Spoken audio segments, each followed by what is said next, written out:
आज की अपनी इस वीडियो में हम डिस्कस करेंगे सीपीओ 2024 के मेंस में जिन क्वेश्चन के आंसर एसएससी ने गलत दिए उनको, और इसके अलावा जिन क्वेश्चन पे स्टूडेंट्स को डाउट है, कंफ्यूजन है, उनको भी। जो पहला क्वेश्चन है ये वोकैब से रिलेटेड था।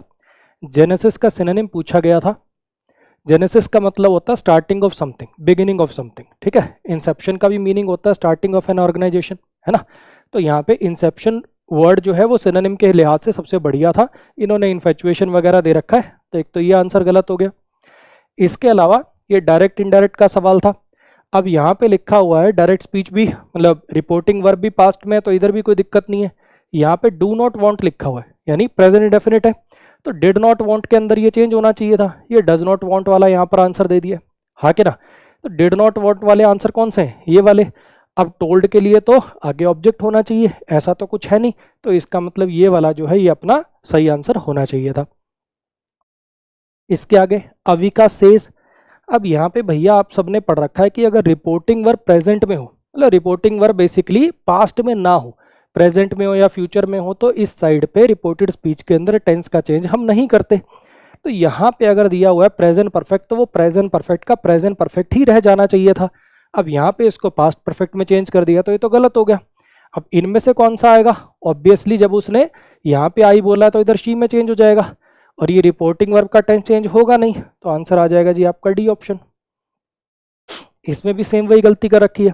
फिर से रिपोर्टिंग वर्ब अगर प्रेजेंट में है तो इधर कोई टेंस का चेंज थोड़ी होगा, नहीं होगा। तो इसका मतलब ये वाले जो वर्ब वाले ऑप्शन है ये तो वैसे ही रेस से बाहर हो गए, हाँ कि ना। अब इसके अंदर से क्या आएगा? यहाँ पे बोला गया जी वी, दे से वी आर वर्किंग ऑन, है ना। तो यहाँ पे दे से के अकॉर्डिंग क्या चेंज कर देंगे अपन? दे आर वर्किंग ऑन की we are working on? We तो होगा नहीं यहाँ पे, दे का दे ही रह जाएगा। मतलब सॉरी, वी जो है ये फर्स्ट पर्सन है, ये इसके अकॉर्डिंग चेंज होगा तो वो दे में कन्वर्ट हो जाएगा, तो they are working on a new project हो जाएगा। अब इस पे आ जाइए जी। अब ये कुछ ऐसे क्वेश्चन है जो स्टूडेंट्स के डाउट हैं, है ना। अब इस क्वेश्चन को देखो, देखते हैं आंसर गलत है कि नहीं। मैं आपको एक्सप्लेन करने की कोशिश करता हूँ, जरा ध्यान से समझने की कोशिश करिएगा। Mother said to Rahul, don't forget that last date for geo tagging our apartment is tomorrow. अब इतना तो सबको पता है कि टुमारो नेक्स्ट डे के अंदर चेंज हो जाएगा। इस लॉजिक पे क्या मैं इस आंसर को हटा दूं? अब ये भी पता होगा कि आपको ये जो इज है रिपोर्टिंग वर्ब अगर पास्ट में, तो इधर भी पास्ट में चेंज होने की वजह से इज तो रह नहीं पाएगा। इसको भी क्या मैं रेस से बाहर कर दूं? अब बचे मेरे पास ये वाले दोनों ऑप्शन, हाँ कि ना। मदर टोल्ड राहुल, अब ये डोंट फॉरगेट जो है ये इंपेरेटिव है। इंपेरेटिव कैसे चेंज होता? नॉट टू फॉरगेट होता तो भी यहाँ पर सोचते, है ना। Mother told Rahul not to forget होता तब इस तरफ अपना जाने का कोई मतलब बनता था। अगर डोंट फॉरगेट को डोंट फॉरगेट ही छोड़ दिया तो ये तो गलत हो गया, हाँ कि ना। अब ये वाला जो ऑप्शन है ये कैसे सही हो पाया? क्योंकि इसके अंदर हमने क्या कर दिया, दैट लगा के और आगे नया क्लॉज लगा के लिख दिया। यहाँ पे तो इंपेरेटिव का इंपेरेटिव ही छोड़ दिया। आपको पता होगा जब डायरेक्ट से इनडायरेक्ट जाते हैं तो स्टेटमेंट असर्टिव में कन्वर्ट हो जानी चाहिए, है ना। असर्टिव में कन्वर्ट कैसे हो सकती है? या तो टेल डाई ट्रांजिटिव वर्ब होती है, इसलिए told Rahul not to forget, Rahul indirect object हो जाता, अगला not to forget direct object हो जाता, या तो वैसे असर्टिव में कन्वर्ट हो सकती है। अगर वो तरीका नहीं है तो दैट लगा के आगे क्लॉज लिख सकते थे, उससे असर्टिव में कन्वर्ट हो सकती है। इस वजह से ये वाला ऑप्शन जो है ये सही है। मीनिंग भी ठीक है, ग्रामर वाइज भी ठीक है, तो इस क्वेश्चन को चैलेंज करने कोई पॉइंट नहीं है, नंबर मिलेंगे नहीं। इस पर आ जाइए। Do we have to accept this deal. अब यहाँ पे काफी लोगों ने सोचा डू प्लस हैव है, प्रेजेंट इंडेफिनिट है, तो ये इस वाला आंसर सही होना चाहिए। अगर आपने अच्छे से पढ़ा है तो ये have to, has to, had to, ये मॉडल की तरह से काम करते हैं, है ना। तो इनका जो मीनिंग है वो आपको रिटेन रखना जरूरी है। मेरी बात आ रही है समझ में? जैसे होता ना I have to do this, तो this has to be done करना पड़ता है आपको। ऐसा नहीं कि आप इस हैव को उड़ा दोगे। ये कराई हुई बात है, वो उतना मुश्किल था नहीं। वैसे आप लोगों ने देख रखा हो, कुछ बच्चों को पता नहीं क्यों डाउट है इस पे। तो ये जो हैव टू बी वाला है यही ऑप्शन मार्क होगा। काफी बच्चों को तो ये भी डाउट हो सकता है, अब डील जो है वो सिंगुलर है तो हैव कैसे आ गया? डू डस के बाद वर्ब की बेस फॉर्म आती है ना भाई, ठीक है, हैज नहीं आएगा यहाँ पे। ये वाला जो क्वेश्चन है, I said to Bhavna have the monkeys eaten up our cauliflowers. अब यहाँ पे हैव जो है, अब ये ऑब्वियस बात है, हैव ईटन है, प्रेजेंट परफेक्ट है, ये पास्ट परफेक्ट के अंदर चेंज होना है। तो इसका मतलब मैं इस ऑप्शन को तो रेस से बाहर कर दूं, इस ऑप्शन को भी रेस से बाहर कर दूं। अब बचे मेरे पास ये वाले दोनों ऑप्शन, ठीक है। I asked Bhavna if the monkeys had eaten up our cauliflowers की देयर कॉलीफ्लावर्स। अभी आर क्या है, आर क्या है, फर्स्ट पर्सन को रेफर करता है, फर्स्ट पर्सन सब्जेक्ट के अनुसार चेंज होते हैं, सब्जेक्ट आई है, हाँ कि ना, तो फिर ये देयर में कैसे चेंज हो जाएगा, थर्ड पर्सन में कैसे चेंज हो जाएगा, आर में ही रहेगा ऑब्वियसली। काफी बच्चों को क्या लगता है ना कि चेंज करना जरूरी है, कुछ ना कुछ और लिखना ही है, ऐसा नहीं है भाई। देखो मीनिंग तो देखो, मैंने भावना को कहा क्या बंदर हमारे कॉलीफ्लावर्स खा गए, अब यहाँ पे अगर देर कर दोगे तो उनकी हो जाएगा, मीनिंग ही चेंज हो जाएगा, तो यहाँ पे इसमें भी कोई दिक्कत नहीं थी। ये वाला जो क्वेश्चन है टीचर, अब ये पहले इनडायरेक्ट दिया हुआ, डायरेक्ट के अंदर जाना है, ठीक है। टीचर आज द स्टूडेंट्स, अब इधर सेट टू इधर में तो कोई दिक्कत है नहीं। अब आगे देखेंगे अपन, which lines of the poem they had not understood. अब ये पास्ट परफेक्ट है, ठीक है। पास्ट परफेक्ट कहाँ से आ सकता है, अब इसमें पहले तो एक काम करते हैं, ये दे है, टीचर ने जब स्टूडेंट्स को बोला होगा तो दे थोड़ी बोला होगा, यू बोला होगा, हाँ कि ना। टीचर ने जब स्टूडेंट से कोई सवाल पूछा होगा तो यू बोल के किया होगा, तो ये जो दे वाले ऑप्शन है इनको रेस से बाहर कर दूं, ये वाला और ये वाला, ये दो तो वैसे ही रेस से बाहर हो गए। अब बचे मेरे पास ये वाले दोनों ऑप्शन। काफी लोगों को वो वाली बात याद आ रही होगी कि अगर पास्ट का यहाँ पे कोई हिंट ना दे रखा हो, लास्ट डे, यस्टरडे, तो सर ने बोला था कि पास्ट परफेक्ट को प्रेजेंट परफेक्ट वाले ऑप्शन को टिक करना, बात वो एकदम सही थी, लेकिन दिक्कत तो देखो और भी तो दिक्कत है यहाँ पर। यहाँ पे लगा हुआ क्वेश्चन मार्क, तभी तो ये आस्क में जाके चेंज हुआ, और क्वेश्चन मार्क के लिए आपको स्ट्रक्चर पता होगा, हेल्पिंग और पहले आएगी सब्जेक्ट से, हाँ कि ना। तो यहाँ पे which lines of the poem you have not understood, you have, you के बाद हैव आ रहा ना इसमें, तो ये तो इंटरोगेटिव स्ट्रक्चर सही है ही नहीं, हेल्पिंग और सब्जेक्ट से पहले है ही नहीं, तो इसका मतलब ये स्ट्रक्चर सही नहीं है, ये आपको टिक करना पड़ेगा और कोई इलाज ही नहीं है आपके पास। आ रही है मेरी बात समझ में? इन चार में से ये बेस्ट है, अगर कुछ और इसके अंदर हिंट दिया होता तो ज्यादा अच्छा होता है ना, लेकिन इन चार में से ये बेस्ट है। कुछ बच्चे चैलेंज करना चाहें तो कर सकते हैं, बाकी मुझे लगता नहीं कि मतलब इसमें नंबर मिलेंगे आपको, क्योंकि आपका काम होता है चार में से बेस्ट चूज करना, और ये पहली बार नहीं हो रहा, बहुत बार हो चुका है कि अगर चार में से कोई एक बेस्ट पॉसिबल आंसर हो तो उसी को आपको टिक करना होता है। अब ये वाला सवाल भी बहुत लोगों का डाउट है, अगर वेदर फोरकास्ट एक्यूरेट प्रूव होते हैं तो हमारे रीजन में रेनफॉल होगी, ठीक है। अब यहां पे जरा समझने की कोशिश करना, we need to have, we need to do something, we need to go there, we need to have rainfall, हमें रेनफॉल की जरूरत है, ऐसा कुछ मीनिंग है यहाँ पे? We need to have heavy snowfall, sorry rainfall नहीं स्नोफॉल है, हमें जरूरत है हैवी स्नोफॉल की, ऐसा कहीं से कोई मीनिंग आपको नजर आ रहा है क्या? फिर से वही, we must have, we must have, must वैसे प्रोबेबिलिटी के लिए भी आता है, मस्ट वैसे प्रोबेबिलिटी के लिए भी आता है, लेकिन यहां पर ऐसा कोई, पहली बात तो कोई हार्ड एंड फास्ट प्रोबेबिलिटी की ऐसा होगा ही होगा, ऐसा भी कुछ नहीं है। मस्ट या तो प्रोबेबिलिटी के लिए आता है या ऑब्लिगेशन के लिए आता है, हाँ कि ना, कि तुम्हें ये करना ही करना पड़ेगा, ऐसा भी कुछ नहीं है यहाँ पर, और बहुत हाई प्रोबेबिलिटी भी नहीं है। मेन जो मेरे को लगता है बच्चों के जो डाउट थे वो बेसिकली इन दोनों ऑप्शंस के अंदर थे, है ना, क्योंकि उन्होंने पढ़ रखा है कि प्रेजेंट कॉन्टिन्यूस टेंस जो है वो फ्यूचर को भी दिखा देता है।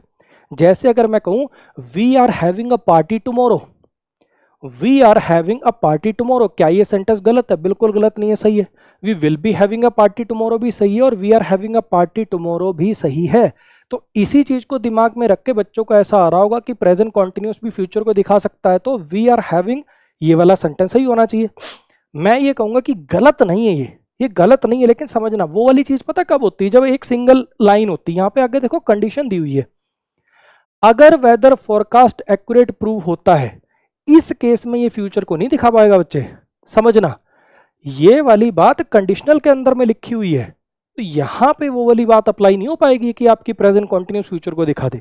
फिर भी अगर आप में से कुछ लोग चाहें, क्योंकि देखो मुझे ऐसा लगता है, मेरा पर्सनल ऐसा मानना है कि एसएससी जितने क्वेश्चन चैलेंज होते हैं, ऐसा नहीं कि एसएससी उन सारे क्वेश्चंस को चेक कर करके देखता है कि अच्छा ये सही है कि गलत है, सही है कि गलत है। मेरे को ऐसा लगता है कि जो क्वेश्चन ज्यादा चैलेंज होते हैं एसएससी डायरेक्ट उनके नंबर दे देता है, मुझे ऐसा लगता है, या फिर एटलीस्ट सिर्फ चेक उनको ही करेगा जो बहुत ज्यादा चैलेंज होते हैं, ठीक। तो आप में से कुछ लोग चाहें तो इस वाले क्वेश्चन को इस बेस के ऊपर चैलेंज कर सकते हैं। हालांकि अब शुड हैव ना, कुछ लोग को, बच्चों को ऐसा लगता है कि शुड हैव का तो मीनिंग कुछ और होता है, चाहिए वाला भी तो सेंस होता भाई इसका। तो अगर वेदर फोरकास्ट एक्यूरेट प्रूव होते हैं तो कल तेज बारिश होनी चाहिए। वी शुड हैव, कहने का मतलब ये शुड हैव का ना आपने दूसरा मीनिंग निकाल रखा है। अगर थोड़ी मोटी आपने रीडिंग करी होती तो ये वाला मीनिंग भी आपने पढ़ा होगा। अगर मैं कहूँ ना वी शुड हैव, तो यहाँ पे इसका मतलब ये वाला नहीं है जो आप सोच रहे हो कि हमारे पास ये होना ही होना चाहिए।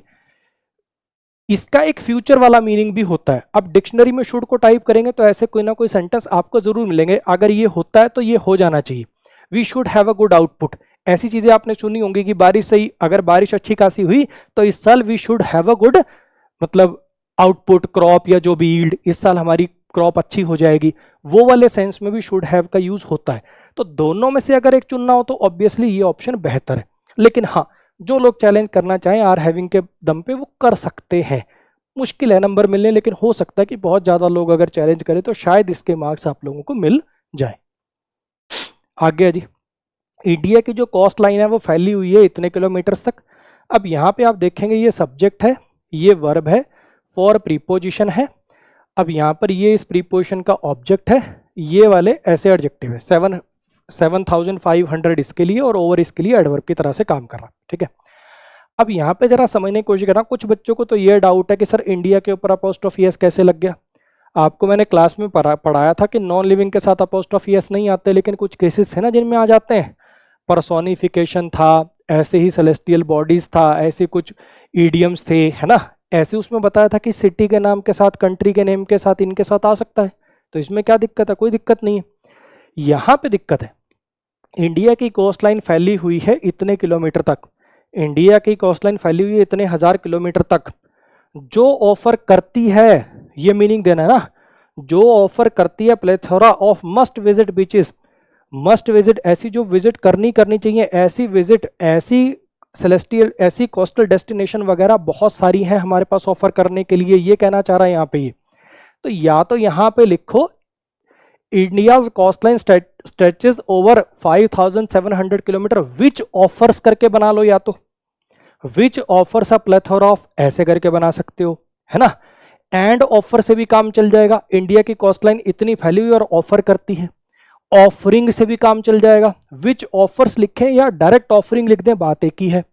विच ऑफर्स लिख के भी ठीक हो सकता है, ऑफरिंग लिख के भी ठीक हो सकता है, या एंड ऑफर्स लिख दें वो भी ठीक हो सकता है। सबसे बेटर रहेगा यहाँ पे ऑफरिंग, सबसे छोटा है, कंसाइज है, मीनिंग बेस्ट उसके अंदर कन्वे हो रहा है। क्लियर हो गया? तो ये वाले पार्ट के अंदर गलती थी। नेक्स्ट पर आ जाइए। अब ये वाला जो है ये डाई ट्रांजिटिव वर्ब के पैसिव का सेंटेंस है।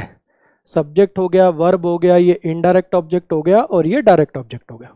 ठीक है, manager gave employee a bonus. ठीक, अब आपको पता होगा कि डाई ट्रांजिटिव वर्ब के पास दो ऑब्जेक्ट होते हैं, इसलिए इसके दो पैसिव पॉसिबल होते हैं। ठीक है जी।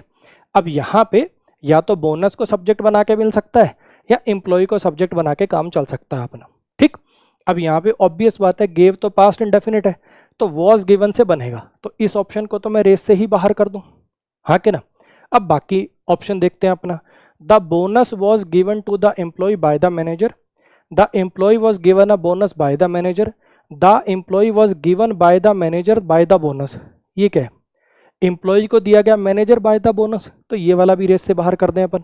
अब बचे मेरे पास ये दो option, employee was given, sorry, the bonus was given to the employee by the manager, the employee was given a bonus by the manager. अब यहाँ पे दो बातें हैं, बोनस से पहले ए आर्टिकल लगा हुआ था, ये द आर्टिकल में कैसे कन्वर्ट हो गया भैया यहाँ पर, पहली बात। दूसरी बात, मैंने आपको क्लास में नोट डलवा के लिखवाया हुआ कि भले ही दोनों से बन सकता है, लेकिन अगर दोनों जीवन में कभी ऑप्शन में आ जाए तो इनडायरेक्ट ऑब्जेक्ट को सब्जेक्ट बनाने वाले को प्रेफर करना है। तो यहाँ पे ऑप्शन जो है अपना जी सेकंड वाला बेस्ट ऑप्शन है। आर्टिकल के बेस पे गलत हो गया, अगर आपने ये बात नहीं भी पढ़ रखी तो आर्टिकल को देख लेते हैं, है ना। नेक्स्ट पे, don't forget to bring your umbrella he said to her. ठीक है, he reminded her not to forget to bring your umbrella. He reminded, अब इसके अंदर क्या करना, डायरेक्ट इंडायरेक्ट कर, ध्यान से देखना है। ही टोल्ड हर डोंट फॉरगेट। अब यहाँ पे इतनी बात तो सबको समझ में आ रही होगी कि टोल्ड हर लिखा हुआ है तो आगे फिर क्या करोगे, या तो नॉट टू फॉरगेट से बनाओगे, वही अभी जो थोड़ी देर पहले हमने पढ़ा, या दैट लगा के कोई क्लोज लगा के बनाओगे, ऐसा ही कर सकते हो। डोंट फॉरगेट तो किसी कीमत पर आ नहीं पाएगा, तो इसको मैं क्या रेस से बाहर कर दूं। अच्छा जी, इसके अलावा और क्या कर सकते हैं, he told her to bring your umbrella, ये डोंट फॉरगेट वगैरह सब कुछ निकाल दिया, चलो ये भी मैं मान लेता, लेकिन ब्रिंग योर अम्ब्रेला कैसे आ जाएगा? He told her to bring her umbrella होगा ना, उसने कहा कि अपना अम्ब्रेला लाना मत भूलना, तो योर अम्ब्रेला कैसे आ जाएगा? तो ये भी गलत हो गया। अब मैक्सिमम बच्चों को जो डाउट था वो इन दोनों ऑप्शंस के अंदर था। He reminded her not to forget to bring, he reminded her not to forget to bring, जो सब कुछ बिल्कुल एग्जैक्ट जा रहा है, अच्छा डोंट फॉरगेट को नॉट टू ब्रिंग कर दिया, टू ब्रिंग का टू ब्रिंग छोड़ दिया, लेकिन योर अम्ब्रेला कैसे ठीक हो सकता है? सोचो, योर अम्ब्रेला कैसे ठीक हो सकता है? अब सर ये कैसे ठीक हो गया, इसमें डोंट फॉरगेट कहाँ से चला गया? कई बार जब ये ओवर कॉम्प्लिकेट कर रखा होता है ना चीज़ों को, तो छोटा करके कंसाइज करके लिख देते हैं, चलता है ये चीज़, बशर्ते टेंस ठीक हो, मीनिंग ठीक हो, जो कि इसमें है। उसने उसे याद कराया अम्ब्रेला लेके आना अपना, तो ये छोटा भी है, कंसाइज भी है, ग्रामेटिकली भी ठीक है, मीनिंग भी वो का वही कन्वे कर रहा है, इसलिए ये ऑप्शन बेहतर है। हाँ, आपको चैलेंज करने लायक, नंबर मिलने लायक ये तब होता जब यहाँ पे हर होता, फिर आप इन दोनों में से जो लगा के आए होते आप चैलेंज कर लेते। फिलहाल तो चारों में से बेस्ट ऑप्शन यही है, क्योंकि ये तो गलत ही है, बेस्ट की भी बात नहीं है ना, जबरदस्ती इसको मार्क नहीं कर रही, तो गलत ही है भैया, फिर तो यही मार्क करना पड़ेगा। चाहे तो चैलेंज कर सकते हैं, मुझे लगता नहीं कि इसके अंदर नंबर मिलेंगे। अब ये कुछ रीडिंग कॉम्प्रिहेंशन के सवाल थे भाई। ये वाला जो पैसेज था इसके अंदर बच्चों को डाउट था इन दो ऑप्शन के ऊपर, ठीक है। इतना तो सबने समझ लिया होगा कि ये बंदा खुद ही लिख रहा है, तो ये बायोग्राफी नहीं हो सकती, बायोग्राफी कोई और लिखता है, ऑटोबायोग्राफी आप खुद लिखते हो, तो बायोग्राफी तो हो नहीं सकती, है ना, और ऐसे ही आर्टिकल भी नहीं हो सकता। अब यहाँ पे काफ़ी बच्चों को डाउट है ट्रैवल लॉग और ऑटोबायोग्राफी में।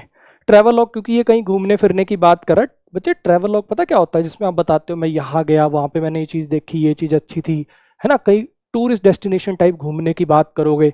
क्या इसके अंदर ऐसी कोई बात थी? इसके अंदर जो होटल जा रहा है ये, इसमें वहाँ पे ये हुआ, यहाँ पे ये हुआ, ट्रैवल की कहाँ बात हुई इसके अंदर? तो इसके अंदर ये ऑटोबायोग्राफी का ही पार्ट है, बहुत बातें लिखी होंगी, उसमें से किसी एक घटना को इसने उठाया है।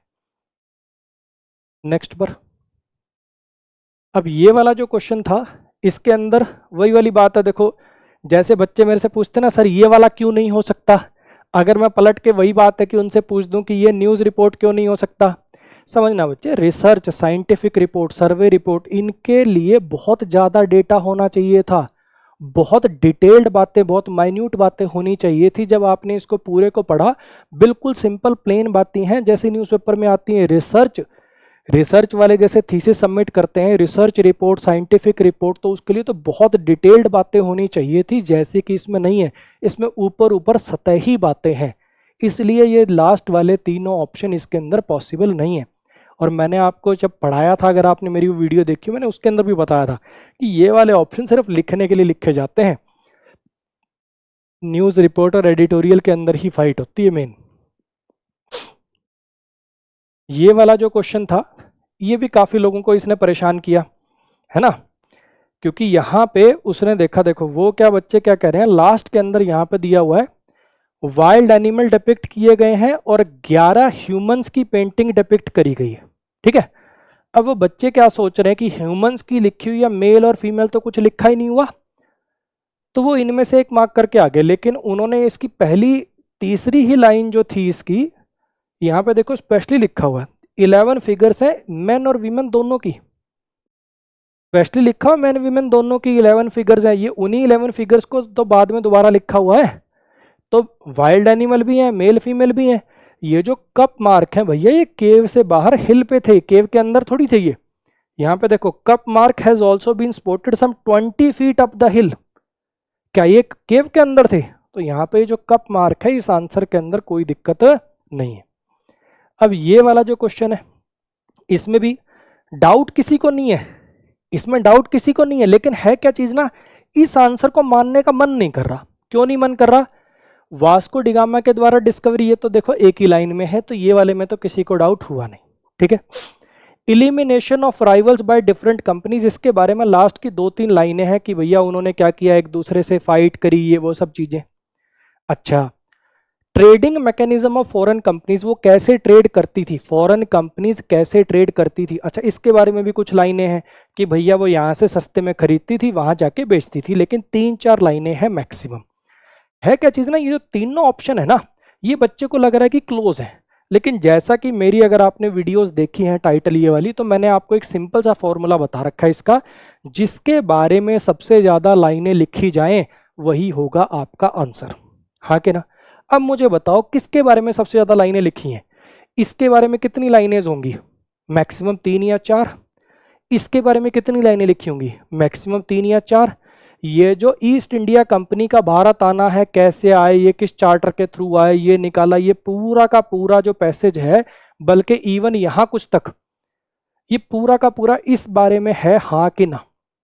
देखो मैं मानता हूं कि अगर इसकी जगह ऐसे लिखा होता ना, द इन्वेंट ऑफ या the coming of foreign companies या European companies in India and their rise, ऐसा कुछ होता तो वो बेस्ट हो जाता, लेकिन 4 में से तो यही बेस्ट है ना यार।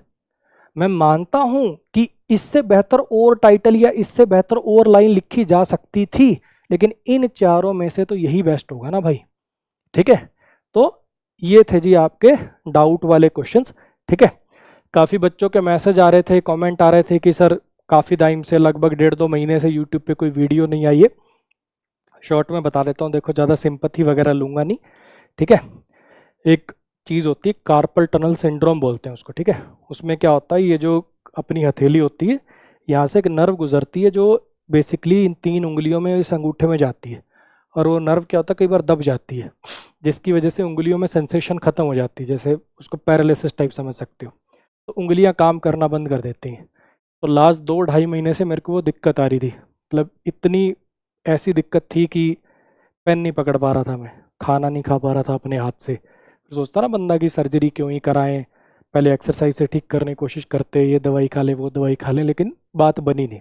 ठीक है, फिर ये अल्टीमेटली यहाँ से क्या करते हैं, कटिंग करते हैं, सर्जरी होती है छोटी, यहाँ से कट लगाते हैं, उसके ऊपर के टिश्यू वगैरह निकाल देते हैं ताकि वो नर्व पे प्रेशर कम हो जाए और ठीक हो जाए। तो ये दोनों हाथों में, इधर भी हो गया था, दोनों ही हाथों में हो गया था, इधर देखो शायद निशान दिख रहा होगा आपको, जूम वूम करोगे तो दोनों हाथों की सर्जरी हुई है अभी, कल परसों ही टाके कटे। 100% ठीक तो अभी भी नहीं हुआ, जैसे उंगलियां अभी भी टेढ़ी हैं, वो नर्व दबी हुई है, जो भी जैसे भी, लेकिन हाँ इतना है कि मैं पेन वैन पकड़ पा रहा हूँ। लिखना चाहूँगा तो अभी नहीं लिख पाऊंगा, जैसे प्रॉपर मैं जैसे लिख लेता था, उसमें भी टाइम लगेगा, डॉक्टर्स कह रहे हैं 2 महीने भी लग सकते हैं, 2 साल भी लग सकते हैं, लेकिन चलो जितना जितना कर पाऊंगा, स्लाइड पे लिखा टिक क्रॉस तो लगा ही पा रहा हूँ, गला तो काम कर रहा है, पढ़ा तो सकता हूँ, तो कोशिश करूँगा कि जितना हो सके जल्दी से जल्दी वापस यूट्यूब पे एक्टिव होने का। रीज़न आपको बता दिया। ठीक है, लाइफ में चीज़ें चलती रहती हैं, जैसे होता है ना, हर किसी को लगता है कि मेरी समस्याएं बड़ी हैं। जब मैं देखता हूँ मेरे को ऐसे हुआ था तो मैंने सोचा था मेरे को ही क्यों हो रहा है, मेरे पास तो इसका कोई कारण भी नहीं है। फिर मैं जब इसकी सर्जरी कराने गया तो वहाँ पे मैंने देखा लोगों के हाथ ही नहीं है, तो फिर कोई बात नहीं। ठीक, तो जो जिस हाल में भगवान ने रखा है बढ़िया है, उसी में और मेहनत करेंगे, बढ़ते चलेंगे, सब चीज़ें ठीक हो जाएंगी। ऐसे ही जिन बच्चों का सिलेक्शन वगैरह इस साल मान लो नहीं हुआ है, उनको लग रहा है मेरी किस्मत ख़राब है, ये अगर आप सिलेक्शन से 10, 20, 30 नंबर ही पीछे थे तो एक अटेम्प्ट आपको और देना चाहिए। बहुत पीछे हैं, है ना, 3 साल 4 साल हो गए तैयारी करते हुए, प्री भी क्लियर नहीं हो रहा, तो फिर कुछ और सोचना चाहिए। मैं घुमा फिरा के बात नहीं करूँ, सिंपल बात, प्रैक्टिकल बात। लेकिन अगर आप मेंस आपने दिया था, सिर्फ आप 10, 20, 30 नंबर ही पीछे हैं, तो 1 साल सिर्फ अगर रिवीजन और प्रैक्टिस करेंगे तो 100% आपका सिलेक्शन होने की उम्मीद है। ठीक है, हिम्मत मत छोड़िए, अपनी मेहनत बढ़ाइए। ठीक, कट ऑफ दिखने में ऐसे बहुत बड़ा लगता है, अरे कितना कट ऑफ चला गया, कितना कट ऑफ चला गया, नॉर्मलाइज स्कोर के बाद का कट ऑफ बता रहे हैं ना यार लोग, उससे पीछे का जो रॉ स्कोर का कट ऑफ है वो तो आप क्लियर कर सकते थे, आपको भी पता है। सुनने में बहुत बड़ा कट ऑफ लगता है, लेकिन सब लोग जो थंबनेल लगाते हैं high cut off, high cut off, वो नॉर्मलाइज स्कोर के बाद का कट ऑफ लगा रहे हैं। दूसरा कट ऑफ तो पिछले साल जितना गया था लगभग उतना ही है, वो आप क्लियर कर सकते हो, है ना। ऑल द बेस्ट भाई, मिलेंगे अपनी नेक्स्ट वीडियो में। और भी कोई क्वेश्चन अगर आपको लगे तो कमेंट में कमेंट कर देना, कोशिश करूंगा मैं कमेंट में रिप्लाई कर दूं।